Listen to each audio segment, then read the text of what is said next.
welcome back. Time for our Sunday Live interview. Tourism CS Najib Balala joins me now. Welcome to the program. Thank you. You've passed your 100-day in office mark, and when you talk about the things that you're proud of, often you're talking about waiving visa fees for children under 16, you know, the incentives when it comes to charter flights and the review of park fees. Let's start with, have we seen any impact in the last 100 days since these measures were put in place? Well, first of all, there is a growth from January and February. The results are out. There is 18% growth in arrival at Jomo Kenyatta International Airport. So we have seen the growth. But the impact of these programs is going to take at least a year. Because charter incentives, you need to sign the contracts. We've just signed one in Milan, and others are being signed now. So we will start to see the major charters flowing into Mombasa by December. So then we will know the figures. But now I think it's premature for us to be too excited about it. But these programs are important, because then it makes people to turn around from other destinations they are marketing to look at Kenya as a new destination to start putting their flights and their marketing strategy to attract people for the winter season. And so what would you say the January-February increase has been backed by? Well, remember November, December increase, I mean, because of the holidays as well. And then also the perception that Kenya is more safer now. That is improving. But also the challenges of our neighbors as well. Sharm el-Sheikh is out of the market, Tunisia is out of the market, and now, unfortunately, yesterday with Istanbul, Turkey will be out of the market. So this we're riding on the bad luck about it. Unfortunately, that's the reality of today's life. We regret what has happened, and I always call the international community by slumping a travel advisor against a destination is a double tragedy, and we need to rethink how we are going to handle the issue of safety for their foreign nationals. But just to give a blanket travel advisory from going to a destination, I think is very harmful. Yeah, that really brings me to my next question, which is about the susceptibility of the industry to various shocks, insecurity being one of them. And related to that, many think that an over-reliance, you know, on foreign tourism has also made us even that much more susceptible. What are you doing to develop resilience in the industry? Well, leave about even foreign tourists to come in. If you have insecurity, nobody will come, including Kenyans. We have seen that in Mombasa when there were all these problems. Even Kenyans were refusing to come to Mombasa. But now, because we are resilient and we understand what Mombasa and where it is, then people go to Mombasa. But for foreigners sitting in America or in Europe who have no idea about the geography of Kenya or of Africa for that matter, then becomes a problem. What we are doing, we are investing heavily in domestic marketing and regional marketing for the continent of Africa. And yes, we cannot underestimate the investment in security. If we have no security, there is no tourism. That's why there is no way we can just pretend that it will be okay. No. We will get strategies of diversifying marketing, but not avoiding the issue of investment in security. Yeah, I mean, the other criticism is that our product is also not diversified, that we're just selling beach and safari. Is that what you see? But Anne, let me tell you, other destinations like, for example, Turkey. Turkey receives 34 million tourists a year. Apart from Istanbul, where it has history and culture and everything, but go to Antalya, where it receives the bulk of beach destinations. They have only beach, but they receive a big number. Why? It's accessibility and cost of travel to Turkey or to Tunisia or to Morocco for that matter. And they have one product called beach. Then the second is affordability. Now, and then how is the infrastructure built and the security element of that destination? So what we need to do is that when we put our security measures in place and infrastructure, then I believe people will come in big numbers. And then we'll have the muscles to expand the product by diversifying to other things. At the moment, even if you diversify to products, which we are still doing it, the numbers are negligible and not economically viable. And so you are, in a roundabout way, also blaming that on our accessibility and affordability. What are you doing to review that, to make it attractive even for locals, you know, to go to... I'm having a roundtable meeting with the private sector on Tuesday. Okay. We've called them on board. In the last 3 months, I've engaged with them, and I told them, listen, why do we have two prizes? One prize for foreigners and one prize for Kenyans.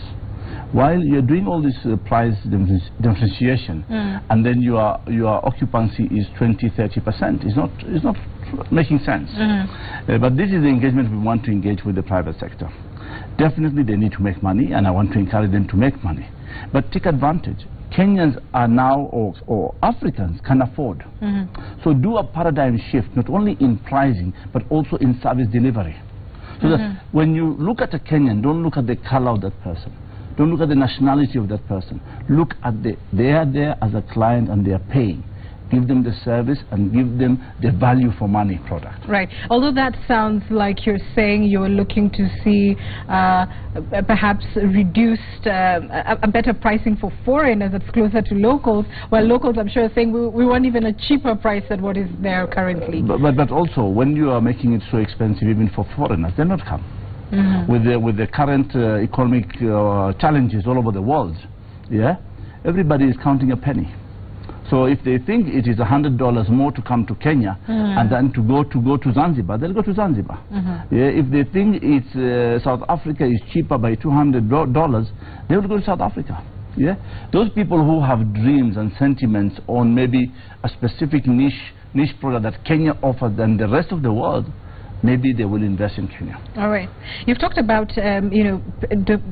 promoting tourism domestically heavily, and yet we don't quite see that. We see interviews on, international media, which is all fine and dandy, but we don't see that aggressive local promotion telling Kenyans this is still here and there. Why isn't that happening? You'll see it this year. 2016, 2017, you'll see a major. It's a year of actually recognize that Kenyans are also tourists. Kenyans can afford. The problem here is budgeting. Unfortunately, tourism has never been recognized as a sector that needs to be, first, you feed it and then milk it. So we take it as just a service industry that it can just grow as it is. Only this time, and His Excellency the President gave a 5.2 billion shillings to this sector. So the recovery program that we are doing, in the next 3 years, we will have enough resources to do marketing both domestically and internationally. And I always say that if you don't give the right amount of funding, you will not get the product out. So I believe, and we want to put a cap, minimum Kenya Tourism Board should get 2 billion shillings to be able to market both nationally and internationally. I'll give you an example. South African market in Germany as a country alone, 1.2 million euros. That is almost 120 million shillings or 150 million shillings. Kenya in Germany alone, 20 million shillings. How can we compete? How can we? And you know, a shilling to a euro, when you change 20 million shillings to a euro, it's almost nothing. So these are the challenges we are facing. But this time we are saying no. We are going to identify our key markets.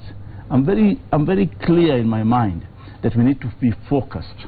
We don't want to spread ourselves very thin and not be able to capture what we want. So my plan is that in the next 2 years is a recovery plan, then we will look at expansion in other markets. You've mentioned the figures, so let's delve into two.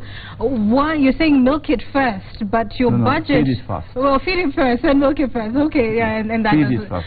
Please feed it. It does, however, seem that it's not going your way. This year's budget apparently has reduced the allocations to tourism. Do you have specific figures for us? Well, definitely, every ministry and every sector wants more money. I appreciate the austerity measures in government, and we were consulted. And we looked at what we can cut, because being a new minister, I have a new policy in place, and I have reviewed all the other programs that are working, and those maybe will take too long. We want quick wins for now. So the ones which are going to take too long, we have now scrapped it and and accepted to return the money back to government, and then the next financial year we are going to be given back money. And which are those? Well, particularly projects that are going to be construction, for that matter. Okay. Those are not priority. Those are not the ones going to bring tourists immediately. So the plans that you were talking about, this would affect specifically conferencing. I would imagine there were plans for Mombasa, revamping Bomas, I believe. No. Plans like Bomas is a visibility study. That is only a study. It's not a problem. It's not a major problem. Plans like KICC. KICC, yes, you need some facelift, but not a priority now. We can work it out on the current situation because we have invested a lot already during the WTO. Okay. So that is good for now. Okay. So we don't see, we want quick wins now. And then we have discussed with Treasury, and I said yes. Which other are you slashing? This KICC? Well, you know, in the 5.2 billion shillings, these are things that maybe just to make operations work.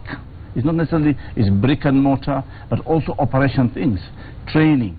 Those are not priority for now. We want to get the gains fast.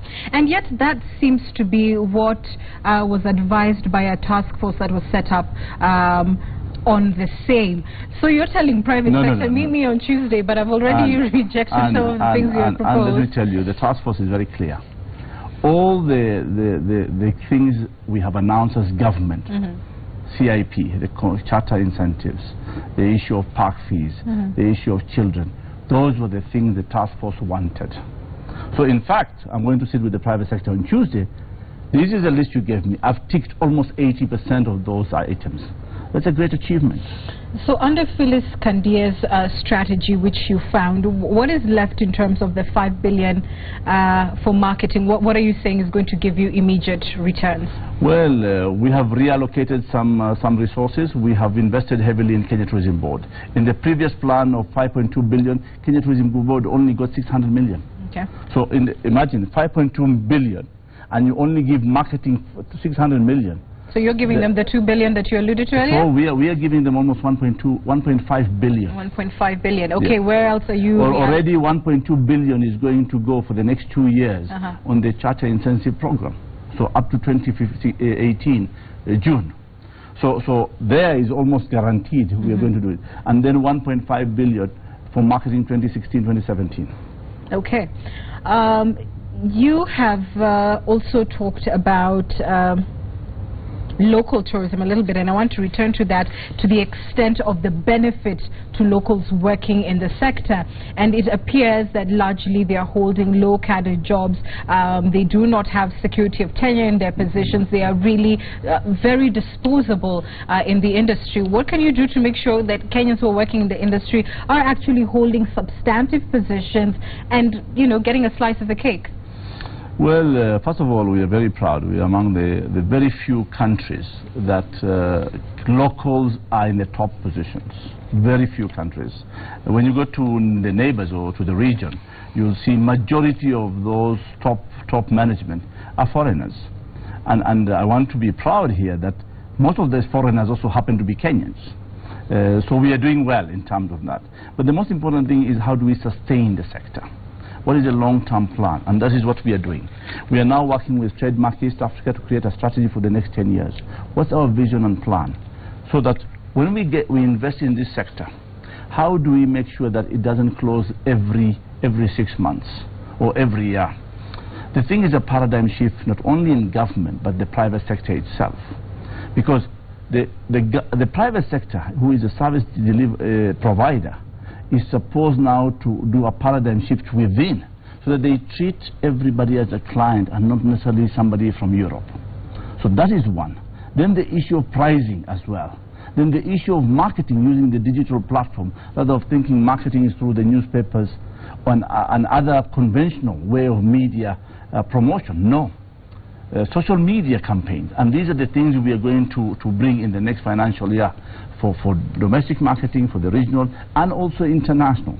We have done a survey already that most of the people in Europe and also now in Kenya, the middle class, are on social media. So that will be the platform we'll be using for marketing. But I want to talk about, just take you back to my initial question, which is specifically about those who are working in the industry as locals. Yes, you've mentioned that we're having more Kenyans holding managerial positions, but the bulk of those who work in the industry are working at far lesser positions that are not necessarily very skilled.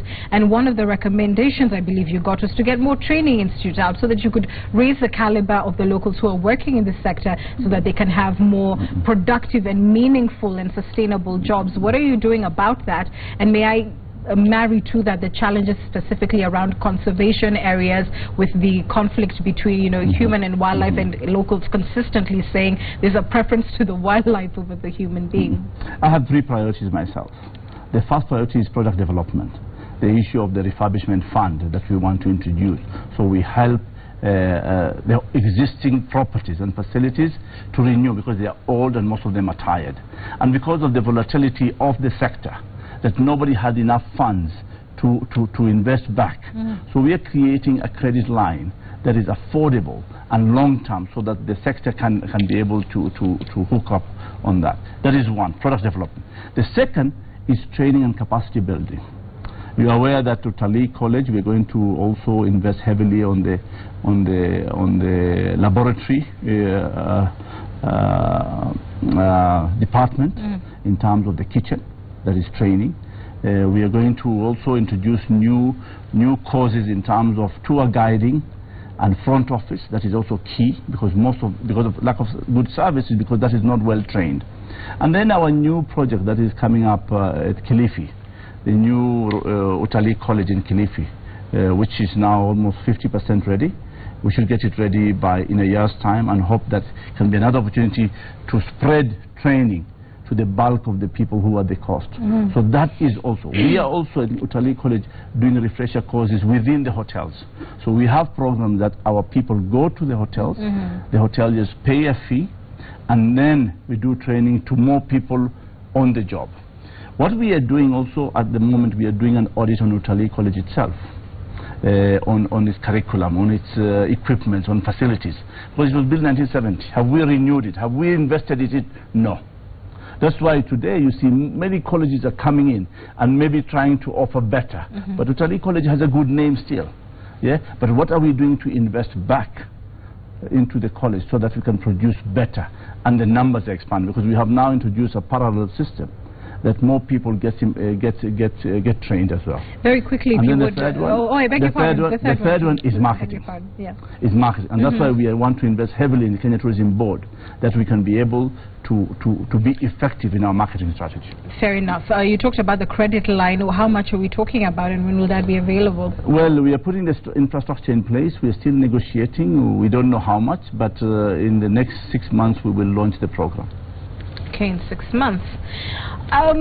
This may seem a little fickle, but I'll ask nonetheless. You know, there are lions roaming. Sip some water. You may need it. There are lions roaming Nairobi streets. Does this concern you a little bit? Well, I want to turn it around and say, well, we can have even lions in our streets, but I don't. It's dangerous. I think we need to do something about it. It's been the second time happening, and my sister Judy is working on it and promised today that this will not happen again. Okay, fair enough. Let's talk politics, if we would, CS, and specifically because you are part of the Jubilee principles, yes, if you like. You were supposed to bring in the coastal vote. And people wonder, is Najib Balala still interested in coast politics? Or are you quite happy being a quote-unquote technocrat? Well, maybe I want to make it very clear. I'm not running for an elected position in the next elections. That's very clear. But definitely, one thing also I want to make it very clear. Nobody stopped me from talking to politics, or doing any politics. The law and the constitution is very clear. It's saying that I should not, as a minister, hold an elective position in parliament. I should not play party politics. But being a minister, I'm delivering a government manifesto promise. So that is also politics. So these intimidations always we get about don't touch politics. But we have a right, for now, this is a year of elections. I'll be standing on platform to tell the people, vote for the Jubilee government because we did 1, 2, 3, 4, 5. And that's not politics. That's not going to be party politics because the Jubilee government is hopefully going to collapse under one party? Well, it is the government. This is a Jubilee Alliance government. You're saying you're going to be hitting the campaign trail? Well, not on the politics of party politics, not on nominations, not on things like who is going to be elected where. No. I think on the manifesto and on government positions, I think I have a right as a minister to stand like that. Some would argue that that's using state resources to campaign.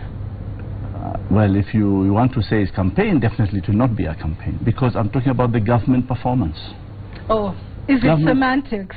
Well, it's choice of words, but it's government performance. Okay, we'll see. I think here is where we made mistakes. That's why sometimes we in the Jubilee government have done a lot than any other government in the history of Kenya.